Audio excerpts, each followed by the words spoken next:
Humanity has survived every disaster in its history. Every plague, every collapse, every catastrophe. That fact should comfort you. By the end of this video, you'll understand why it terrifies me instead. Imagine you are the last scientist alive, the one who finally moves the apocalypse clock to midnight. In front of you is the end of everything you know. Maybe the end of all life in the universe. It hasn't happened. Not yet. In this video, I'll show you how many times humanity has already escaped extinction without even knowing it. And the extinction-level events that may be waiting for us before this century is over. It's 1950. Los Alamos, one of the most secret places on Earth. The physicist Enrico Fermi is having lunch with his colleagues, joking about a satirical report of flying saucers, when he suddenly goes quiet and asks a simple question. Where is everybody? He wasn't asking about the colleagues running late. He had just stumbled onto one of the most haunting questions in science. If the universe is so vast, so old, so full of stars and planets, where are the aliens? 11 years later, in Green Bank, the astronomer Frank Drake tries to answer with math. He writes an equation to estimate how many civilizations should exist in our galaxy alone. One of the early results suggested around 10 civilizations just in the Milky Way. And yet, more than 60 years later, we have found nothing. Not a signal, not a ruin, not even a corpse. So where are they? Maybe they never developed technology. Maybe they existed billions of years ago and evolved beyond anything we could recognize. Maybe we are the first. Or maybe every single one of them destroyed itself before it could reach the stars. That last possibility has a name, the Great Filter. A wall that every civilization slams into and almost none survive. And the most terrifying question is not whether the filter exists. It's whether it is behind us or still ahead. To understand which, we have to look back, because this planet has never been a safe place to live. Roughly 74,000 years ago, in what is now Sumatra, a supervolcano called Toba erupted with a force we have never witnessed in recorded history. According to one contested hypothesis, the human population crashed to just a few thousand individuals. If that's true, then every person you have ever met, everyone who has ever lived since, all of us descend from that tiny group of survivors. Think about what was lost. Whatever made those other humans different, traits we'll never see, faces we can't imagine, gone. The ash blotted out the sun for months, maybe years. In an already frozen world, temperatures fell further still. The Old Norse imagined an endless winter before the end of the world. They called it Fimbulwinter, the cold that comes before Ragnarok. Our ancestors didn't have to imagine it. They lived through it. But they lived. And so the question follows us forward. Was that the filter? Or just the first bullet we dodged? The next threats didn't target our species. They targeted something more fragile, the very idea of civilization. The same fragile foundations we still stand on today. Around 4,200 years ago, a drought descended that may have lasted 3 centuries. Humanity was at its first great peak. The Old Kingdom of Egypt, the Akkadian Empire of Mesopotamia, the cities of the Indus Valley. All of them thriving, and then the rains stopped.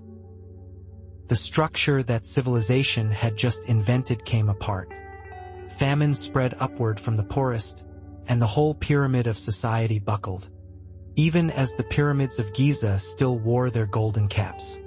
Then, around 1200 BC, it happened again, and worse. One by one, the great powers of the Mediterranean fell.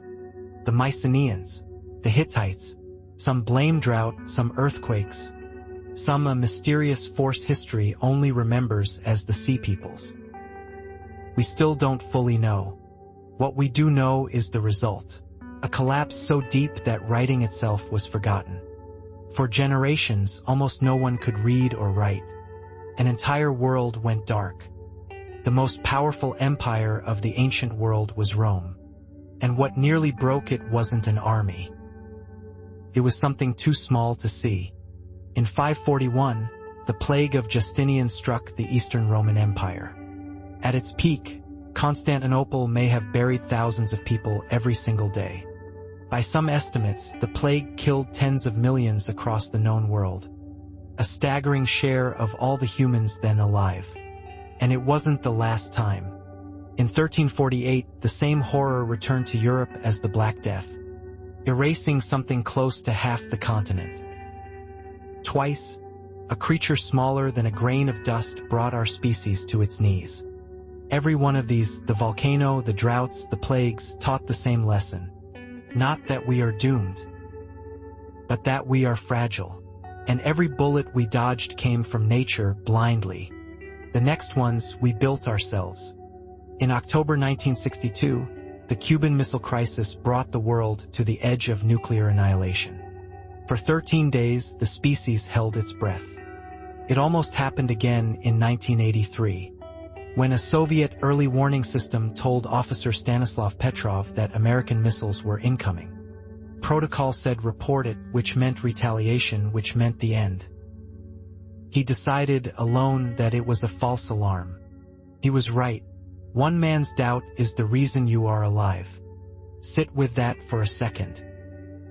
The most powerful weapon our species ever built, and whether it gets used can come down to one tired person in one room deciding whether to trust a blinking screen. Not a council, not a vote. One human being and whatever kind of day they're having.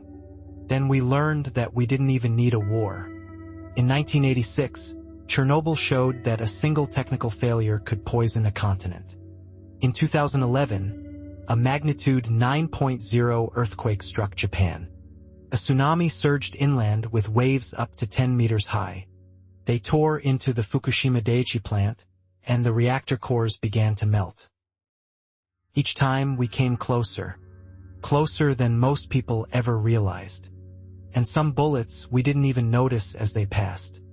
In July 2012, the sun unleashed one of the most powerful solar storms ever recorded. A blast of charged particles powerful enough to cripple the electrical grid of an entire planet.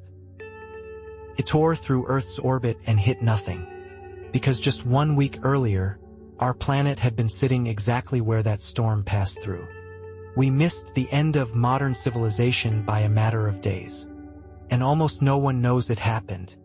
And here is where the story changes. Because every threat so far is behind us. The most dangerous ones may still be ahead. We have entered an age where we are powerful enough to end ourselves. In entirely new ways. This is the paradox of our moment. We have gained the power to destroy ourselves, but not yet the wisdom to be sure we won't. That is why now, this century, this transition, may be the single most dangerous moment in our species' entire existence. There's a way to measure exactly where a civilization stands. It's called the Kardashev scale, and it ranks civilizations by the energy they can command. From type 1, which masters all the energy of its own planet, all the way up to godlike powers that harness entire stars and galaxies. And us? We aren't even type 1 yet. By most estimates we sit at around 0.7. A civilization still climbing toward control of its own world. That final stretch from where we are now to type 1 is exactly the gap where the danger lives. It may also be where most civilizations quietly disappear. How we make that climb, and what a type 1 civilization would actually look like, is a story for another video. So tell me in the comments, when you imagine humanity reaching type 1, do you see us making it? Or do you think the filter is already closing in? The first way we could end ourselves is ecological collapse. This time the catastrophe isn't a volcano or a plague. It is us. Climate change, the stripping of resources, the poisoning of the oceans, the air, the land. Many scientists believe we have already begun the 6th mass extinction in the history of this planet. And we are the asteroid. Not a rock from space this time. A species that saw it coming, measured it, named it, and kept going. The second is one our ancestors could never have dreamed of: artificial intelligence. The promise is enormous. So is the risk. The hunger of the systems we are building already consumes staggering amounts of energy and water. By some measures, the AI industry already drinks up as much as the entire global bottled water industry, just to keep its machines cool. And beyond the resources, there is a deeper fear that we build something more capable than ourselves and lose control of it. Not the cinematic robot uprising. Something quieter and harder to undo. A decision made in a server farm in a fraction of a second that no human ever gets the chance to take back. And there's a subtler danger, one that's already here. The more we hand our thinking over to these machines, the less we may do ourselves. Some early studies suggest that leaning too hard on AI could actually dull our own minds over time. A civilization doesn't only fall by fire. It can also simply forget how to think. The third may be the most disturbing, because it needs no superpower to unleash it. With tools like CRISPR, we can now edit life itself, mix the traits of different organisms by hand. Imagine that power in the wrong hands. A single group, a single regime, engineering a disease as lethal as Ebola, as contagious as the flu, as patient and silent as HIV. One laboratory, one mistake, or one madman. That's all it would take. A bullet that doesn't come from nature or from chance. One we load and aim ourselves. So that's the list. 8 times we slipped through. Countless more we'll never know about. By now you might feel something almost like relief. We always make it. I have to tell you why that feeling is a lie. There is a trap hidden in that thought. And it is the most unsettling idea in this entire video. A civilization that survived 10 disasters and one that survived 1,000 would tell themselves the exact same story, a story of nothing but victories. Because the ones who didn't survive aren't here to tell it. We can only ever look back on a history where we won every time. Our perfect record doesn't prove we are safe. Proves nothing at all. It is exactly what we would see either way, right up until the time we don't survive. The good news is that survival is not only luck. Once we noticed we were tearing a hole in the ozone layer, and for once the whole world chose to act and we closed it. We have done it before. The question is whether we can do it every single time, forever.